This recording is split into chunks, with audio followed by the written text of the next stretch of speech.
इस बीच महायुद्ध ब्रेकिंग बड़ी खबर ये आ रही है कि कुवैत में ईरान ने बहुत बड़ा हमला किया। अभी तो मैंने आपको सऊदी अरब बताया था जहां पर अरामको की वो रिफाइनरी है जिस पर हमला किया है। इसके अलावा कुवैत में भी ईरान ने हमला किया है। कुवैत में यूएस एम्बेसी पर ईरान ने हमला किया है। ईरान के हमले में यूएस एम्बेसी में आग लग गई है। वो तस्वीरें भी सामने आ गई है। ये देखिए तस्वीर आप देख रहे हैं, ये यूएस एम्बेसी कुवैत में जिस पर हमला किया गया है और हमले के बाद यहां पर आग लग गई है। जरा सीधे आपको वॉर रूम लेकर चलेंगे इन्हीं तस्वीरों के साथ। अपर्णा बिल्कुल, और वॉर रूम में हमें तस्वीरें दिखा रहे हैं किस तरीके से जो ईरान का हमला है, उस हमले के बाद यहां पर ये धुएं का गुबार उठता हुआ नजर आ रहा है। और ये नया वीडियो सामने आया है कि ईरान लगातार पलटवार कर रहा है अरामको रिफाइनरी में। और उसके बाद ये तस्वीर देखिए यूएस एम्बेसी की जहां पर यह हमला किया गया है और ईरान की ओर से और हमले के बाद की तस्वीर। नीरज, देखिए, पहले यह माना जाता था कि युद्ध के दौरान किसी भी एम्बेसी पर आप अटैक नहीं करेंगे, डिप्लोमेट पर अटैक नहीं करेंगे, क्योंकि लेकिन अमेरिकन और इजराइल ने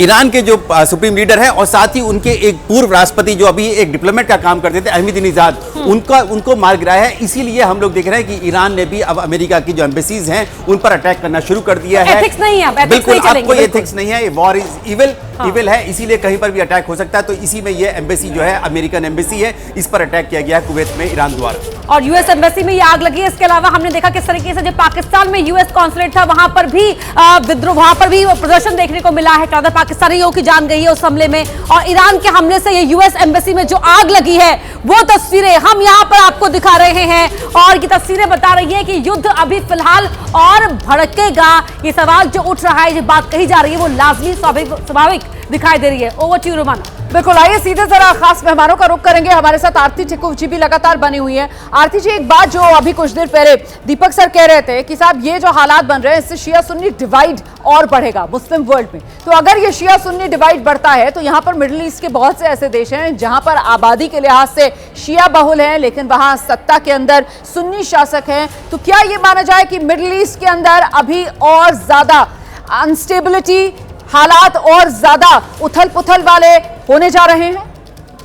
देखिए, मुझे नहीं मालूम है कि शिया सुन्नी डिवाइड कितना ज्यादा इफेक्टिव होगा, पर यह जरूर दिख रहा है कि जितनी भी रेजिम्स, और मान के चलिए कि ज़्यादातर अरब कंट्रीज में, गल्फ कंट्रीज में डिक्टेटोरियल रेजिम्स ही है, कोई डेमोक्रेसीज नहीं है वहाँ पे कि लोगों का समर्थन हो पूरी तरह से सारे किंग्स और किंगडम्स के साथ। ये हमने देखा कि पैलेस्टीन में जो गाजा में जो वॉर हुआ और जिसमें मैसेकर इतने सारे लोग हुए, बच्चियां, बच्चे, औरतें, उसकी वजह से जो एक आक्रोश पूरे मुस्लिम वर्ल्ड में है, और वो हमें मालूम है कि वो रियल आक्रोश है। उसका प्रदर्शन बेशक अरब कंट्रीज में नहीं हो, लेकिन जो सिमरिंग डिसकंटेंट है वो उसकी रिपोर्ट्स आती रही है, उसके बारे में लोग बोल रहे हैं जो वहाँ से रिपोर्ट करते हैं।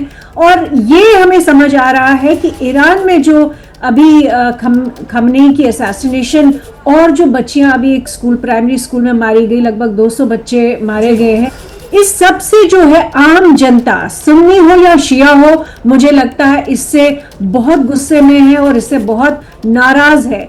लेकिन हाँ, ये बात है कि रेजिम्स जो है वो आज की डेट में गल्फ कंट्रीज जो है, अरब कंट्रीज जो है, वहाँ की रेजिम्स प्रो इजराइल है और प्रो अमेरिका है।